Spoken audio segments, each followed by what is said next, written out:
Cartão de Embarque, o podcast de todos os destinos. Olá a todos, sejam bem-vindos a este episódio do Cartão de Embarque, que está de volta depois de uma pausa forçada, mas com toda a energia para partirmos à descoberta da terra do fogo e do gelo, a Islândia. Como não poderia deixar de ser, contamos com a ajuda de um islandês que vive na capital, Reykjavik, mas que é natural de uma região lindíssima no norte do país, Mývatn. Com um nome que vem da mitologia nórdica, ele é o Thorir Aron e vamos conhecê-lo daqui a pouco. E na semana em que assinalamos o Dia Internacional da Mulher, não podíamos deixar de estar à conversa com uma viajante, até porque o Cartão de Embarque faz parte da campanha Hashtag o Podcast é Delas 2021, uma campanha que promove a participação de mulheres no mundo dos podcasts. Experimentem procurar pela hashtag e ouçam mais vozes no feminino. Ora, na nossa viagem à descoberta da Islândia, contamos com uma portuguesa que já vive por lá há 2 anos e não podia estar mais apaixonada. Vão ver como dá para sentir na sua voz. Ela tem 29 anos, é de Viseu e acha mesmo que esta ilha lhe lançou um feitiço. Connosco, a Cátia Ferreira, do projeto Meraki Iceland.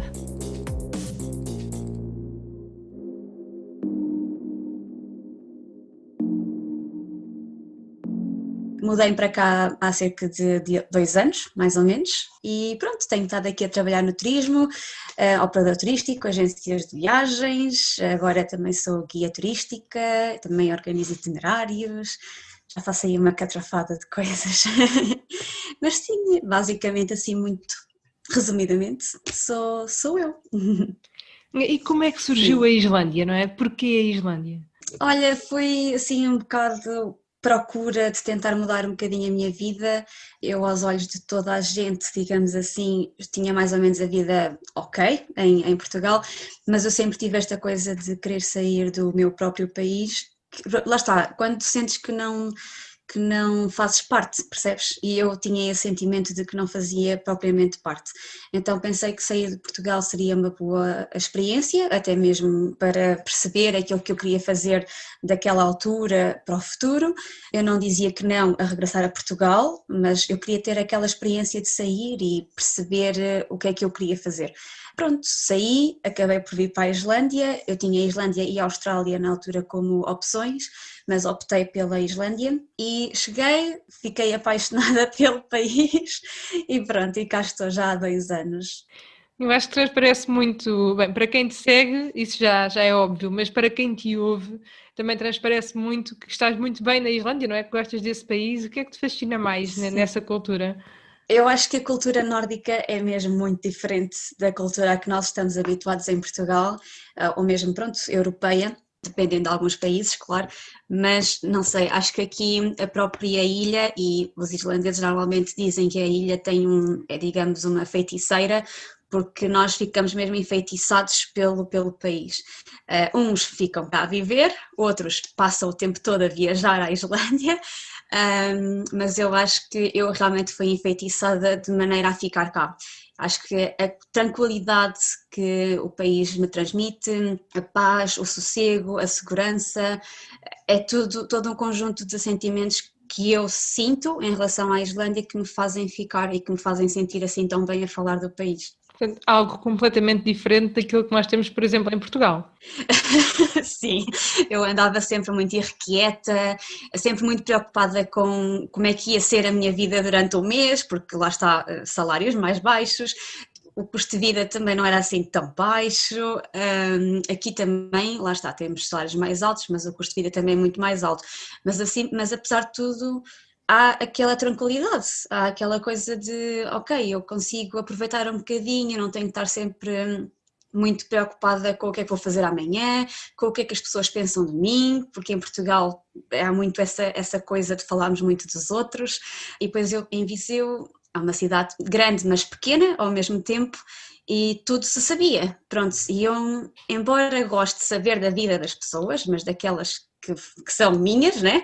Não gosto muito que andem a falar muito da minha vida. E depois eu também, já no outro dia, ia falar isso com os meus colegas de casa e Portugal, nós temos essa ideia de que é um país muito lindo, não podemos dizer que não, mas de facto acho que temos uma cultura muito depressiva e não podemos mostrar a nossa própria felicidade porque as pessoas sentem muito inveja de nós. Então era isto que eu também sentia, era quando eu dizia a alguém que encontrava na rua, sim, está tudo bem, as pessoas ficavam a olhar para mim dizendo, como assim, está tudo bem contigo? Como assim não tens nada Aqui mal não. para me contar? Exato, mas quantos comprimidos é que tu afinal tomas por dia? Não, não, mas aqui é muito na descontra. Eles aqui também conseguem ser um bocado depressivos, principalmente no inverno, porque temos muitas horas noturnas. Eu própria sinto às vezes uma quebra, sinto-me aqui assim um bocadinho mais em baixo. Isso é quando não vejo o sol durante tipo uma semana.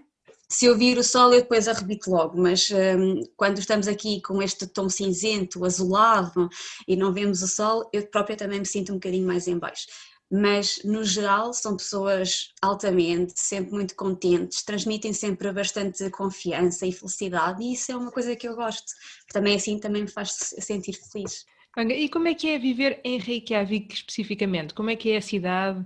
Quer dizer, nós, até para quem viaja, obviamente a perspectiva é sempre muito diferente de quem vive, não é? Sim, aqui a cidade de Reykjavik é pequena, é tipo Viseu, posso dizer mais ou menos isso, mas acho que tem o seu movimento QB e a sua paz QB também. Ou seja, eu consegui encontrar nesta cidade um bocadinho de tudo. Consegui encontrar a parte cosmopolita, mas depois também consigo encontrar a parte mais sossegada que eu também gosto de combinar e que não tenho propriamente que sair da cidade para descansar, digamos assim.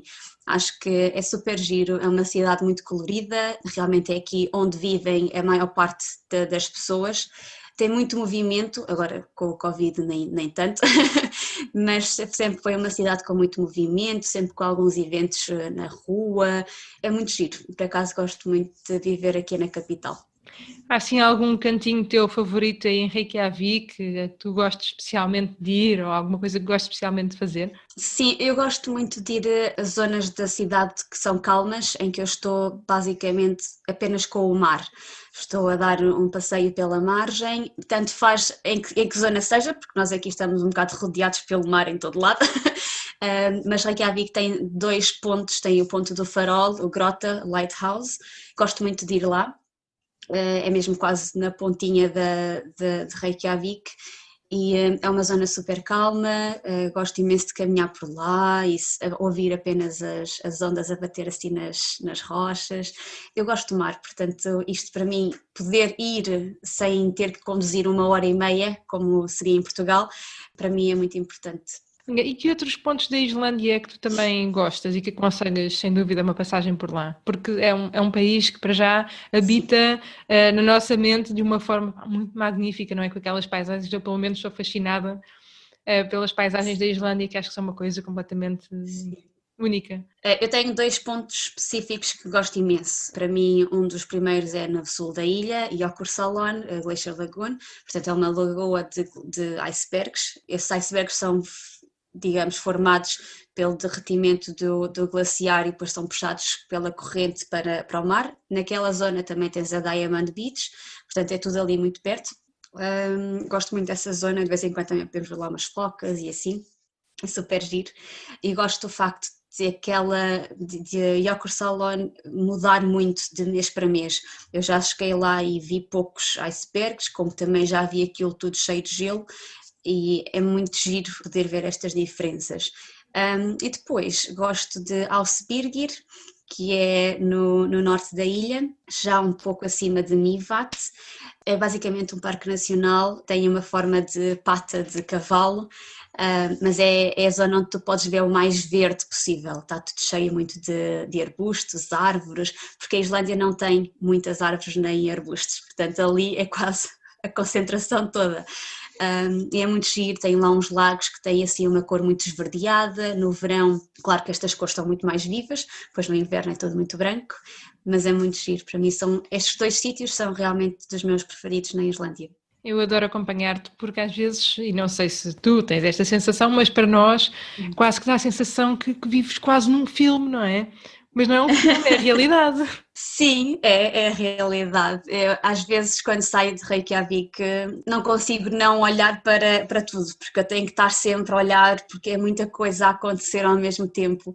Quando vou conduzir, claro que tenho que estar um bocadinho mais atenta, mas há sempre muita coisa a acontecer. Depois, quando chegamos às cascatas, depois vemos glaciares, é muita coisa. Nós estamos sempre a dizer uau, uau, uau.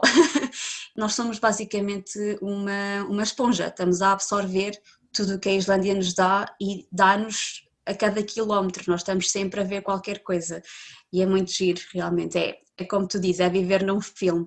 E ainda não falámos, e neste tópico, obviamente, temos de abordar as auroras boreais, que é aí sim um verdadeiro espetáculo que.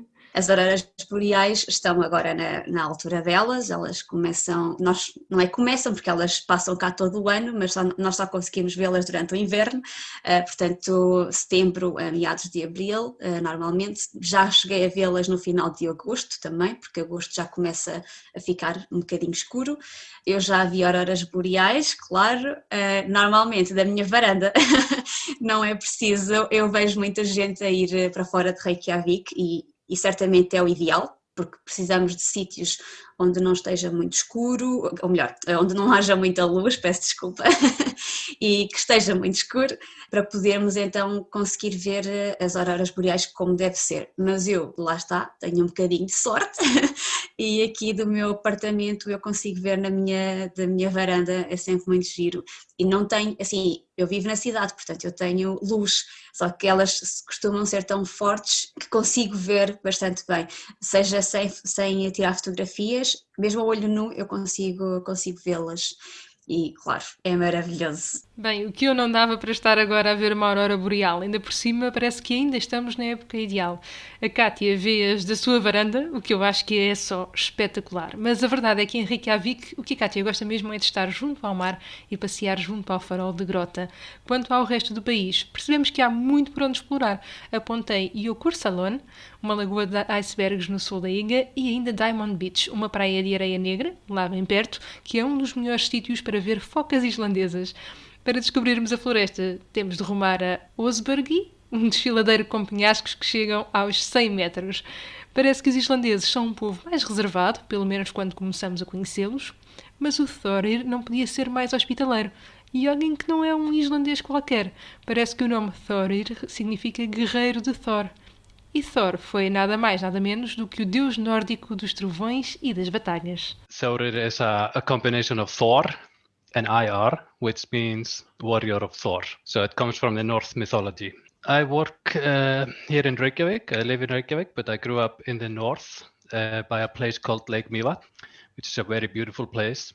I was surrounded by nature when I was a kid, and I really appreciated the fact that we live in a very beautiful country. But now I live in Reykjavik. I work in a company where we are importing some products and selling them. In my free time, I run a group on Facebook called Iceland Q&A, and we have a lot of people there coming in and asking questions about Iceland. We have around 30,000 members. So now we're waiting for traveling to opening up again, so we can start advising people where to go and what to do. That's in a few words who I am. So I wasn't expecting a challenge right in the beginning, but how should I pronounce your name properly? Okay, let's try. It's Thorir. Thorir? Yeah, that's actually pretty good. Very good. It has a really interesting meaning, you know. I didn't like it when I was a kid because I didn't know what it meant. But then I grew up and I found out the history of the name, and then I thought, oh, that's pretty cool. And that's quite interesting, the Facebook group that you told us about. What are the main questions that people are actually saying to you about Iceland? Right now, it's quite quiet and people are asking things about COVID or, before that, like when things are normal, and I expect when things get back to normal, people are asking about anything from like, I want to move to Iceland, like, how do I do it? They have just heard these stories about it's beautiful here, it's a nice country, good nature, but people always tell them, like, come first, travel here. It's one thing to travel and one thing to live here. You have to have the right expectations. So a lot of people are asking about that, like, how do I move to Iceland? And then, of course, just I'm going to travel. Where should I go? Can I do this? Can I travel the Highland on a Toyota Yaris? like, no, you cannot do that. And then, of course, we also have some questions about, I want to marry Icelandic girls. How can I do that? Because there was a rumor like a few years ago, like that the government of Iceland was paying men 5,000 euros per month if they moved to Iceland and married an Icelandic woman. I mean, it was obviously not true, but a lot of people were like, okay, I'm going to check that out. So we were fighting that for a while. Interesting to rumor. destroy that rumor. Yeah, exactly. I'm glad that you were working against that. It took a lot of effort. But, we were talking about the questions that people were putting out about Iceland. But now I want to know about you. What are your first thoughts, the first words that come to your head, to your mind, when you think about your own country? I mean, nature, I think that's always the first thing. Maybe it's because I have been hearing these questions and now I think that. But also safety. It's relatively safe to live here. Although I live right in downtown Reykjavik, which is probably the least safe place in Iceland, but still very safe. You said you are from the north. Do you go back there often, or do you prefer to explore other places? If you have, I don't know, a day or 2 days off, just to explore Iceland, do you have your favorite spots? What are you up to do? Yeah, I have family by Lake Mývatn, so I visit there when I can. And growing up there, that's naturally just my favorite place. And it is a very beautiful place. Like if you're traveling here, you should definitely go there. But it's a bit of a while out of Reykjavik, so you have to have a few days. But when I'm here, if I want to go somewhere for a day or so, you can go to a lot of places. The most popular one would be the Golden Circle. I like to go to the Reykjanes Peninsula. It's a little bit less known, but it's actually just the peninsula where the airport, where people arrive into the country is located. And it's also where we have the Blue Lagoon. But you can make a nice circle around and see a lot of interesting things. Snæfellsnes Peninsula is in the other way. And over there we have Snæfellsnes Glacier. It's a mountain where the story about the journey to the center of Earth by Jules Verne? Yeah, I know, but... That takes place in that glacier. Basically, at the top of that mountain, that is the entrance to hell. And also that is where they started their journey to the center of Earth. I had no idea that it was there. And the movie.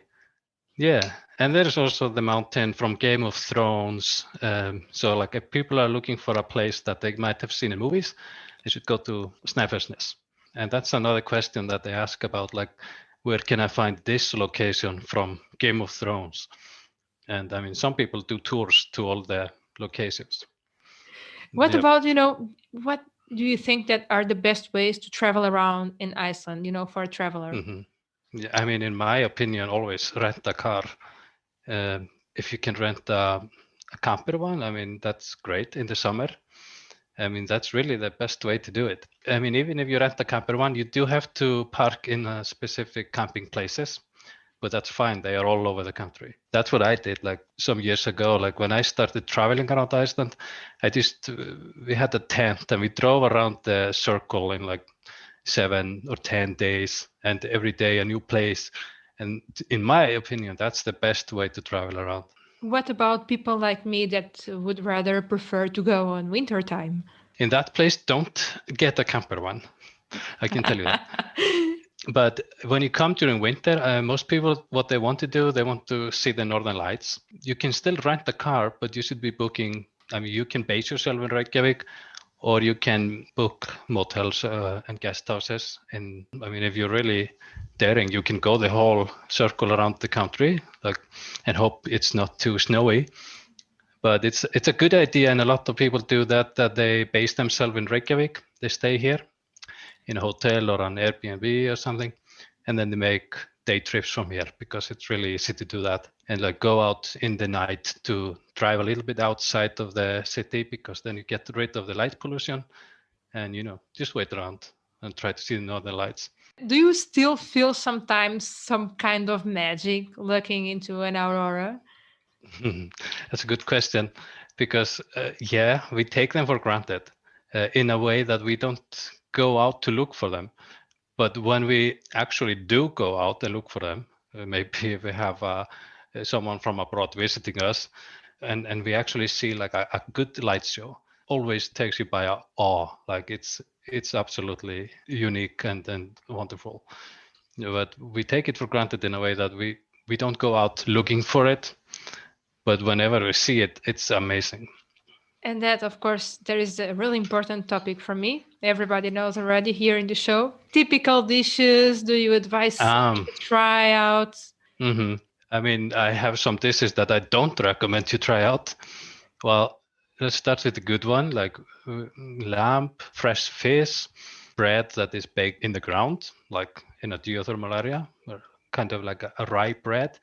We also have a great tomato farm that I recommend people go to called Friðheimar, where they are growing tomatoes, and you can go in there into the greenhouses and you can just eat in there. They have amazing tomato-based food because you wouldn't really expect it, but we grow a lot of vegetables in like geothermally heated greenhouses. So there is some good vegetable to be found. Other things that I don't recommend, like sheep testicles, fermented jerk.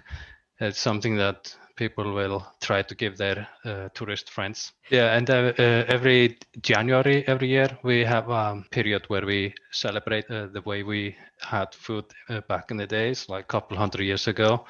It's called Þorrablót. You should look into that if you're here in January. So it happens each year in January, yeah? Yeah, in January, just throughout that month of January towards February. It's not really something that is catered to tourists, but you can always find something in the supermarkets during this time that is really unique and strange and probably shouldn't be broadcasted. That's interesting. Almost in the end of our conversation, I would like, to ask from you a last kind of invitation for the Portuguese travelers that are listening to us. I think for someone coming from Portugal, this is very unique, different. Like my advice would be come during summer because it's not as cold, and like just come over here for a week at least in June, July, maybe August, and rent a car and drive around, and you will be welcome. That's for sure. I think you just have to come to Iceland and experience it for yourself. It's really hard to sum things up for someone that hasn't been here. I think you just need to be in that moment when you are here and you have driven out of the city and you are somewhere in what feels like the middle of nowhere. Just get out, go to a waterfall. There are like thousands of waterfalls all around the country. You can go to your own private waterfall and just spend the day there if you want to, and no one will disturb you. And that is an experience that I think everyone should try. It's going to change you for sure. It's going to ground you, make you connected with Mother Nature. E é assim que qualquer podcast vai ao rubro, falando em pratos gastronómicos como tubarão fermentado ou testículos de carneiro. Mas nada temam, caros passageiros, que as sugestões do nosso convidado vão para coisas como cordeiro, peixe e pão de centeio. Apesar de tudo, confesso que fiquei com curiosidade para saber mais sobre o Þorrablót, um festival que ocorre entre janeiro e fevereiro e que se baseia na comida que os vikings comiam à época, imaginem. Dicas gastronómicas à parte, já sabemos que as sugestões do Þórir começaram pela sua terra natal, região do lago Mývatn. Segue-se o Golden Circle, um circuito com alguns dos pontos mais emblemáticos, aqueles que não podemos mesmo falhar. Igualmente impressionante é a península de Reykjanes, onde se encontra a Lagoa Azul, uma enorme piscina geotermal. Os cinéfilos e amantes de séries que procurem locais de rodagem vão ficar satisfeitíssimos por saber que a Islândia serviu de cenário à Guerra dos Tronos e à viagem ao centro da Terra. Entretanto, ainda não vos contei que foi a Kátia que me apresentou ao Þórir e eles estão de acordo no que toca à forma de viajar pelo país. É muito de carro, é o essencial. É muito raro haver autocarros, ou melhor, fazer disso por autocarro, porque é difícil, as ligações não são assim tão boas.